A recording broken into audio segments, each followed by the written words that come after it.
What's up guys, and welcome back to Training Basics, where I cover all of the essential information you need to know to succeed on your lifting journey. Today's episode will tell you everything you need to know about sets. Now, if you didn't watch my last video about reps, I highly recommend doing so before watching this one, since reps are pretty much the base of all sets. But to make this video simple, I'll first explain what sets even are and the two categories they fall into. Then I'll talk about how to perform them correctly, including a few different ways they can be done. And finally, I'll finish off with some key takeaways to explain how exactly you can use sets in order to build muscle most effectively. So to begin, a set is basically the act of performing multiple reps in succession before a period of rest. So for example, if you pick up a barbell and do 8 reps of bicep curls all in a row without resting in between, those 8 reps would make up one set of bicep curls. Now there's tons of different types of sets like drop sets, supersets, compound sets, and a few more you may have heard of, but all of them can be broken down into one of two groups: warm-up sets or working sets. A warm-up set is simply any set performed with the sole purpose of warming you up. So for example, if you're about to start your workout with a bench press, instead of just jumping right into your heaviest weight, it's much smarter to include a few warm-up sets to get the target muscle ready to be trained. These are typically done with lighter weight for lower reps, as the goal here is just to loosen up your muscles, not provide them with any stimulus for growth. Thus, these type of sets should not be taken anywhere close to failure, and you shouldn't be building up any fatigue that impacts your actual training. On the other hand, a working set is the exact opposite. It does provide you with a stimulus for muscle growth, and therefore it should be taken close to failure. Therefore, these are the sets that you do after your warm-up sets, where you're able to push as hard as possible, you train the muscle with the most intent, and you accurately track your performance over time to ensure that you're making progress. As opposed to warm-up sets, working sets count towards your overall weekly volume, or the amount of training you do in a week.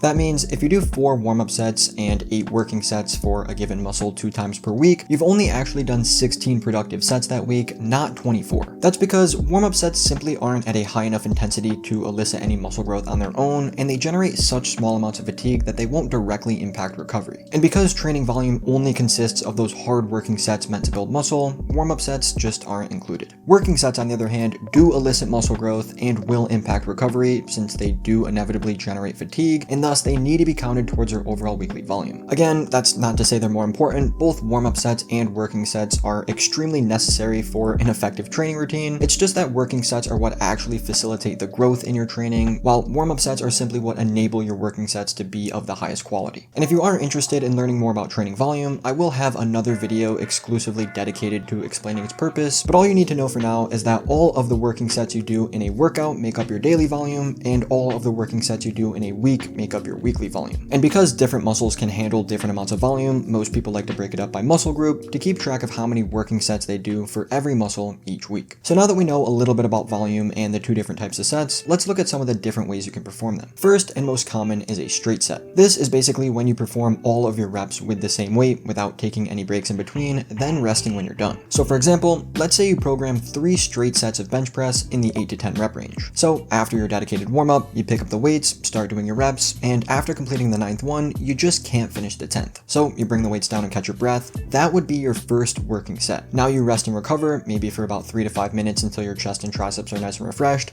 Then you pick up the weights again and do the same thing for your second set. Maybe this time you fail on your 9th rep, so you bring the weights down again, rest for a bit to catch your breath, and after another 3 to 5 minutes, you perform your 3rd and final set. This time you're able to grind out 8 reps before setting the weight down, and now you've successfully completed all of your straight sets of bench press in the 8 to 10 rep range. Now, notice how in this example, the reps you were able to perform slowly decreased after each set. First you failed on 10, then you failed on 9, and on your last, your 8th was so challenging that you couldn't even attempt one more. This is not only normal, but it's actually necessary for effective muscle growth. That's because as you perform more challenging sets, your muscles build up more fatigue, and the more fatigue present in a muscle, the less force its fibers can produce. In other words, if you're actually training hard, it's only natural for your performance to decline. Now obviously that doesn't mean you should aim to build up as much fatigue as possible, as that's just counterintuitive to training effectively. It just means that you should expect some to accumulate regardless of how good your training actually is. Think of it this way: if you did all 3 of those sets of bench press with the exact same weight and took all 3 of them to failure training as hard as you possibly can, would you be able to get the same amount of reps each time?